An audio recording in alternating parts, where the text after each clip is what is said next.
Alright folks, in this video I want to talk about the Asus G14, and I cannot wait to see your comments below, but please refrain from typing until you see the whole video. You can see where I'm coming from here, and then once we see eye to eye, whether you disagree with me or not, that's great. Just at that point, populate the comment section and we'll have a great time down there.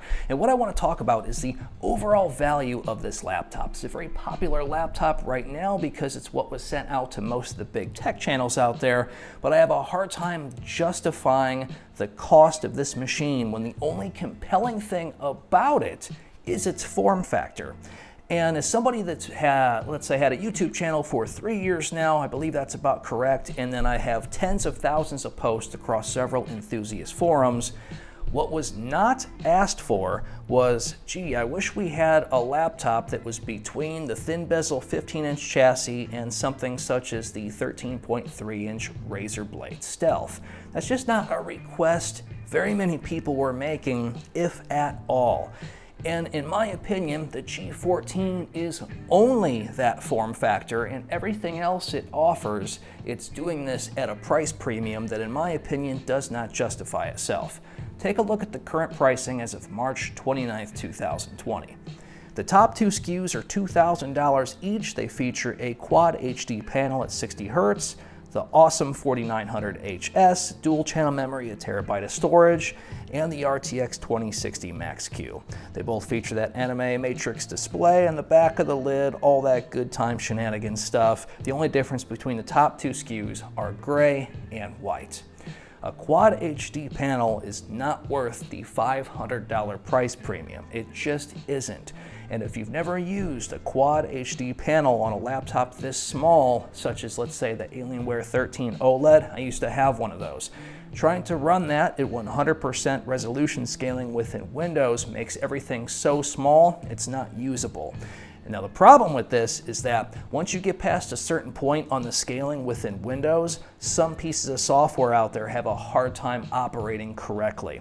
And as somebody who also used to use the XPS 15 and that gorgeous Ultra HD display, that 4K panel was marvelous, about a third of the software that I used, I couldn't even physically close it out because the mouse wouldn't register on various aspects of the user interface. And it was just very weird, and this was due to Windows scaling. Windows scaling is getting better, but it's nowhere near as good as Mac OS, and a few Mac people out there that are watching this know exactly what I'm talking about. You know, not a big Mac OS lover here, don't particularly like that operating system, but when it comes to the scaling within that actual operating system, Windows is just not quite there yet. So what does this mean? Well, that Quad HD panel is going to have some absurd pixel density, and that's going to be really cool, but unless you scale it to around 175%, you're going to have a hard time using it. Now, a lot of you out there are going to be able to get that panel, utilize 175% Windows scaling or somewhere up near 200% and be very satisfied,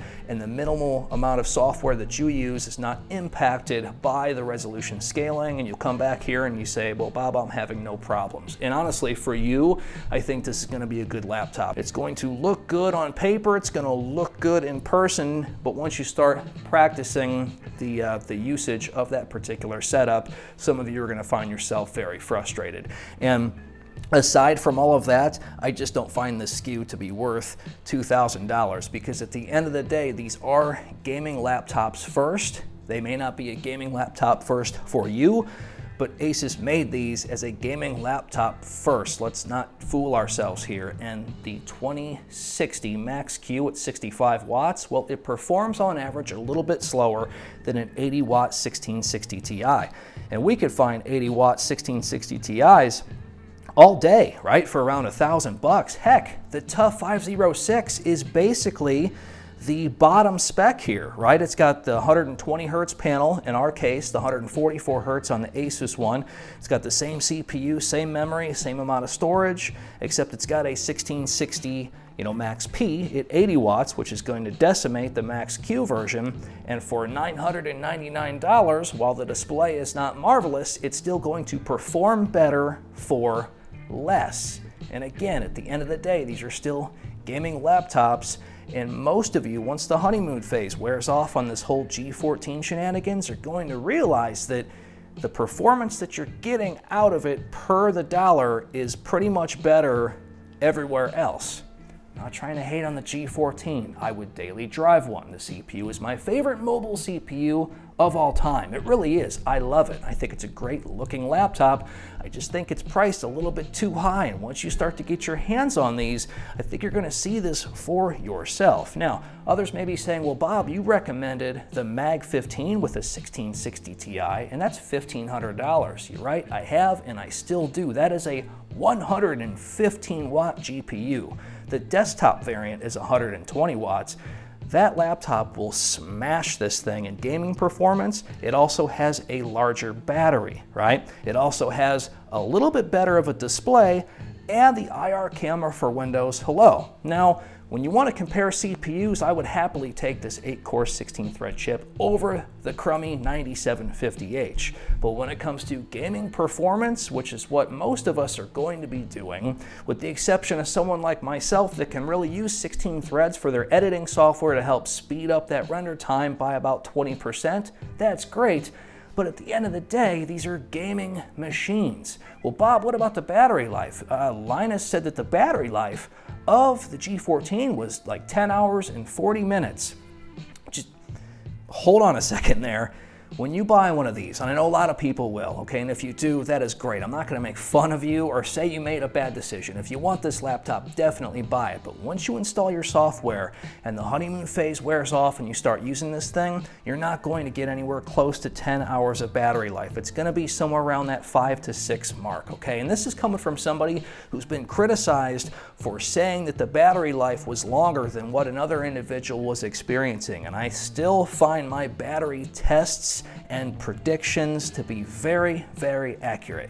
You're not going to get 10 hours and 40 minutes of battery time on this laptop. And of course, we're not talking about gaming, but just using it as you would, especially once you start to get off that honeymoon phase, get all your software installed on your G14, and you start using it without thinking twice. You're not going to get anywhere close to that. So therefore, there's a lot better value to be had across nearly every single aspect of this laptop for the dollar, except for the form factor. Again, not trying to hate on this actual laptop, okay? But if it's my money on the line that has to produce a review for the channel, which obviously, you know, I'm willing to do that, I have a hard time justifying the purchase of this machine when I don't find it to have much value at all per what you're actually going to get.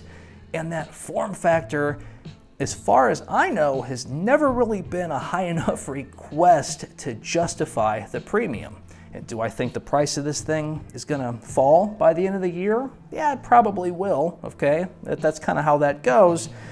But nonetheless, there's nothing here that's requesting a premium in price. It's certainly not the CPU. Love the CPU, but we can get it in $1,000 laptops now. So what is it? At the end of the day, it's the form factor. And nobody was asking for this form factor, perhaps until now, as we, start to fanboy it up a little bit. But that's just my thoughts on it. Let me know what yours are in the comments below. I think this is an awesome looking laptop. I think it's built very well. I would daily drive it, and I love the CPU.